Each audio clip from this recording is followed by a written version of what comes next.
बिस्मिल्लाहिर्रहमानिर्रहीम। अस्सलाम वालेकुम everyone, welcome back to my channel Pakistani mom Italy to UK. जब मैंने वीडियोस बनाना शुरू की थी तो कभी मैंने ये सोचा नहीं था कि मैं बहुत जल्द इस तरह अपने उम्रा पर जाने की वीडियो भी कभी बनाऊंगी। और अल्लाह ताला की ये कोई ख़ास करम नवाजी और मेहरबानी है कि मुझे मौका मिला और मैंने अपने अम्मी अब्बू के साथ उम्रा की सआदत हासिल की। इस वीडियो में मैं आपके साथ अपना एक्सपीरियंस शेयर करूंगी क्योंकि ये DIY था। मैंने हर चीज़ को खुद प्लान किया था।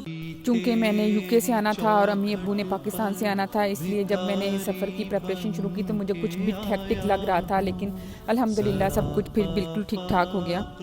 अच्छा, सबसे पहले जब आप लैंड करते हैं तो पहला जो मसला आपको दरपेश होता है वो सिम बाय करने का होता है। वैसे तो एयरपोर्ट पर आपको सिम मिल जाती है, लेकिन वो एक हेक्टिक काम होता है। अगर आप ऐसे टाइम पर आपकी फ़्लाइट उतरी है कि बहुत रश का टाइम है और सारे लोग सिम के लिए क्यू में लगे हुए हैं, तो वो कम से कम 1 घंटा आपको सिम बाय करने में लग जाएगा।